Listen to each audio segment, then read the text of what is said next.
Good morning students, how are you? Today's topic is services or utility of wholesaler. हमारा topic क्या है? Wholesaler की services या utility क्या है? बेटा जैसे होलसेलर प्रोड्यूसर को अपनी सर्विसेज देता है, होलसेलर अपनी सर्विसेज रिटेलर को देता है, ऐसे ही होलसेलर बेटा और भी लोगों को अपनी सर्विसेज देता है। उनमें किनको ये अपनी सर्विसेज देता है? सोसाइटी को भी देता है। तो आज हम करेंगे सर्विसेज टुवर्ड्स सोसाइटी। आज हम क्या करेंगे?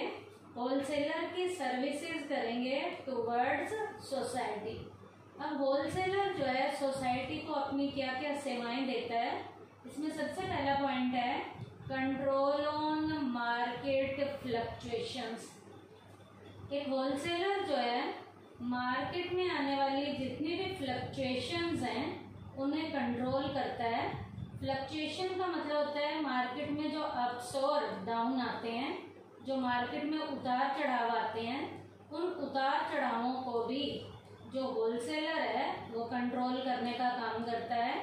अ wholesaler control use fluctuations in the market by stocking goods. Wholesaler क्या करता है? मार्केट में आने वाले जितने भी फ्लक्चुएशंस हैं उन्हें कंट्रोल करता है। कैसे? माल को गोदामों में स्टोर करके होलसेलर ही रखता है, और वो माल को गोदामों में जो स्टोर करके रखता है उससे मार्केट की फ्लक्चुएशन से वो सोसाइटी को बचाता है। कैसे? मान लीजिए यदि गोदाम ना होते तो माल गोदामों में ना पड़ा हुआ होता, पीछे से डिमांड आती कस्टमर की, और माल जब गोदाम में होगा ही नहीं तो माल की क्या हो जाएगी? स्टोरेज है ही नहीं, माल की शॉर्टेज हो जाएगी, जिसके कारण माल के प्राइसेस बढ़ जाते हैं।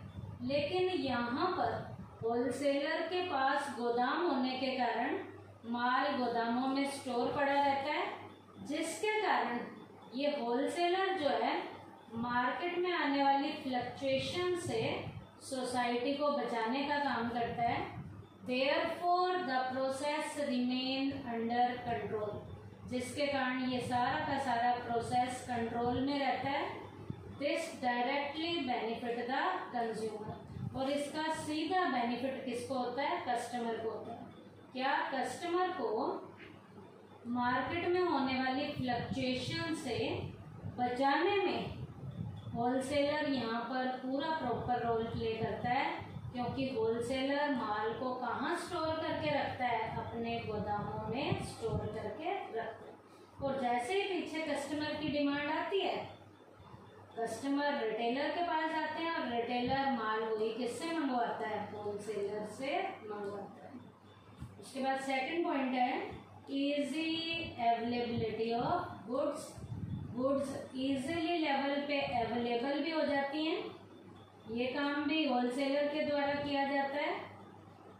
The presence of the wholesaler makes it easy for a retailer to get the goods according to the taste of the consumer at any time. Customer के टेस्ट के अकॉर्डिंग माल को रिटेलर को अवेलेबल कराने का काम होलसेलर के द्वारा किया जाता है, क्योंकि बेटा कस्टमर की डिमांड रिटेलर के पास जाती है, तो रिटेलर वही डिमांड होलसेलर को करता है, तो होलसेलर से ही तो रिटेलर वो माल लेता है, और कस्टमर की डिमांड के अकॉर्डिंग रिटेलर कस्टमर को देता है। Consequently all the things are readily available to the consumer. इस तरीके से सारा का सारा माल कस्टमर को जैसे चाहिए उसी टाइम कस्टमर को अवेलेबल हो जाता है। In the absence of the wholesaler the retailer can not perform this job easily. Market में यदि होलसेलर ना होते तो कस्टमर को रेडीली माल को अवेलेबल जो है वो रिटेलर नहीं करवा सकता था। अब मार्केट में होलसेलर हैं, और होलसेलर से लेकर रिटेलर वही माल आगे कस्टमर को फटाफट जब उस माल की ज़रूरत होती है तो इजीली अवेलेबल करा देता है। कौन? रिटेलर करा देता है। लेकिन रिटेलर लाता कहाँ से है? होलसेलर से लाता है। तो यहाँ पर यदि होलसेलर ना होते तो रिटेलर ये कस्टमर को जो इजीली माल को अवेलेबल कराने का काम कर रहा है, यहाँ पर ये रिटेलर ना कर पाता। उसके बाद है third point, selection facility. A wholesaler collects things from various producers at one place. अब होलसेलर क्या करता है? अलग अलग प्रोड्यूसर से माल को एक प्रॉपर प्लेस पर इकट्ठा करने का काम करता है। This helps the retailers and consumers in making their choice easily. इस तरीके से बेटा रिटेलर को और कंज्यूमर को अपनी चॉइस के अकॉर्डिंग जो कुछ भी चाहिए वो इजीली अवेलेबल हो जाता है। क्यों? क्योंकि होलसेलर जो है अलग अलग प्रोड्यूसर से माल को एक प्रॉपर प्लेस पर इकट्ठा करता है। इस तरीके से रिटेलर और कंज्यूमर को अपनी चॉइस के अकॉर्डिंग माल को लेने में इस होलसेलर की हेल्प से इन दोनों को हेल्प मिलती है। इसका मतलब दोनों को सिलेक्शन की फैसिलिटी को अवेलेबल कराने में यहाँ पर होलसेलर प्रॉपर तरीके से अपना जो रोल है वो प्ले करता है। कैसे? क्योंकि होलसेलर जो है अलग अलग प्रोड्यूसर से एक प्रॉपर प्लेस पे माल को इकट्ठा करने का काम करता है और फिर वही होलसेलर वो माल आगे रिटेलर को देता है और रिटेलर आगे किसको देता है? कस्टमर को देता है। तो इस तरीके से दो लोगों को चॉइस की फैसिलिटी भी अवेलेबल कराने में यहाँ बीच में होलसेलर रोल प्ले करता है। नेक्स्ट है बेनिफिट ऑफ एडवर्टाइजमेंट। एडवर्टाइजमेंट का भी बेनिफिट मिलता है यहाँ पर होलसेलर की हेल्प से बाकी लोगों को। Advertisement made by the wholesaler benefit the retailer as well as the customer. Advertisement का सारा जो खर्चा है, एडवर्टाइजमेंट का जो सारा काम है वो होलसेलर के द्वारा किया जाता है। लेकिन होलसेलर के द्वारा इस एडवर्टाइजमेंट का काम करने के कारण इन दो लोगों को इस एडवर्टाइजमेंट का बेनिफिट मिलता है। किन्हें? रिटेलर को भी बेनिफिट मिलता है और कस्टमर को भी बेनिफिट मिलता है, क्योंकि एडवर्टाइजमेंट से प्रोडक्ट की प्रॉपर लेवल की इंफॉर्मेशन मिलनी शुरू हो जाती है। With the help of advertisement people get information about various product, क्योंकि एडवर्टाइजमेंट के कारण ही लोगों को प्रोडक्ट की प्रॉपर लेवल की इंफॉर्मेशन मिल जाती है कि कौन सा प्रोडक्ट मार्केट में आ रहा है, उस प्रोडक्ट की क्या क्या क्वालिटीज़ हैं, उस प्रोडक्ट में क्या क्या इंग्रेडिएंट हैं, उस प्रोडक्ट की प्राइस क्या है। तो बेनिफिट एडवर्टाइजमेंट के कारण रिटेलर और कस्टमर को मिलता है, जबकि एडवर्टाइजमेंट का सारा काम होलसेलर के द्वारा किया जाता है। एडवर्टाइजमेंट का काम करता होलसेलर है और बेनिफिट रिटेलर और कस्टमर दोनों को मिलता है। क्यों? क्योंकि इन लोगों को एडवर्टाइजमेंट के जरिए प्रोडक्ट की इंफॉर्मेशन टाइम पे मिल जाती है। उसके बाद नेक्स्ट पॉइंट है removal of consumers complaint.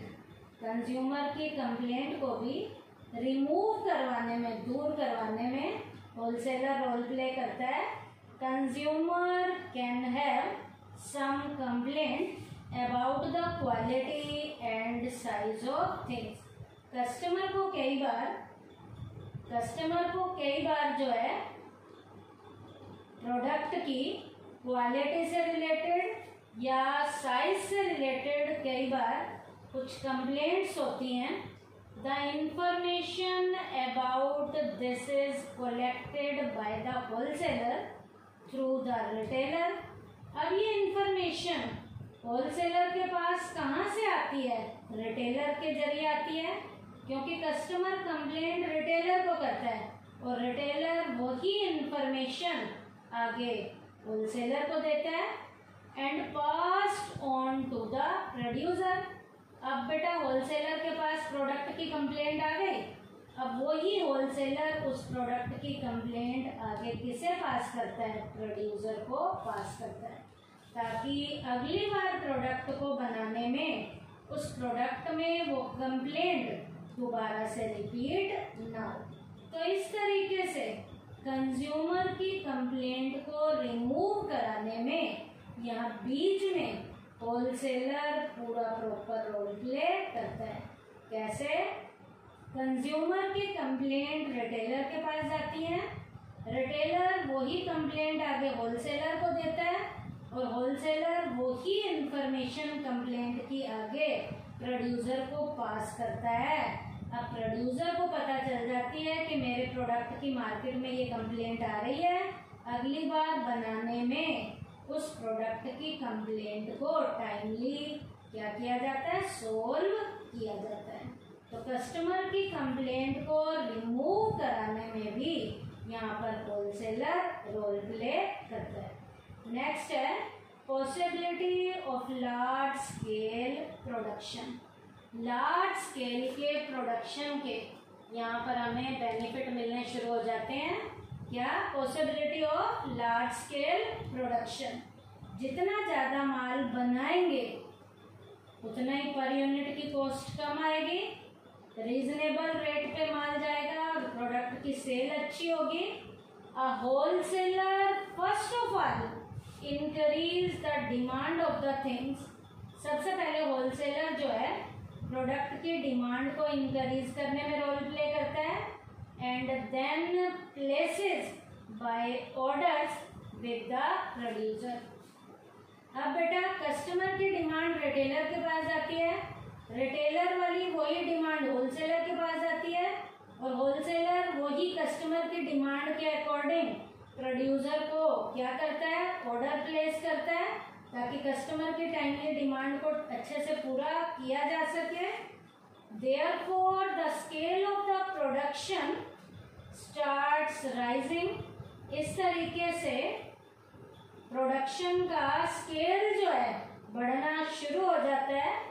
With the rising scale of production, the cost of production per unit decreases। और जितना ज़्यादा माल बनाया जाएगा उस ज़्यादा माल को बनाने की पर यूनिट की कॉस्ट उतनी क्या आएगी? कम आनी शुरू हो जाएगी। In the long run it benefits the customer. इसका लॉन्ग रन में कस्टमर को बेनिफिट होगा। कैसे? जितना ज़्यादा माल बनेगा पर यूनिट की कॉस्ट कम आएगी, उतना ही रीजनेबल रेट पर कस्टमर को वही माल अवेलेबल होगा। तो ये पॉइंट था possibility of large scale production. Large scale के प्रोडक्शन की पॉसिबिलिटी बननी शुरू हो जाएगी और जितना ज़्यादा माल बनाया जाएगा, ज़्यादा माल को बनाने का ऑर्डर होलसेलर के द्वारा दिया जाता है और जितना ज़्यादा माल बनेगा पर यूनिट की कॉस्ट उतना क्या आती है? कम आती है। और इसका लॉन्ग रन में सीधा बेनिफिट किसे मिलता है? कस्टमर को और सोसाइटी को मिलता है। तो आज के टॉपिक में हमने क्या किया बेटा? सर्विसेज और यूटिलिटी ऑफ होलसेलर में सर्विसेज टुवर्ड सोसाइटी किया है और उसमें पॉइंट क्या क्या थे मैं फिर से बता रही हूँ। Control on market fluctuation, easy availability of goods, selection facility, benefit of advertisement, removal of consumers complaint और लास्ट पॉइंट है possibility of large scale production. Thank you बेटा।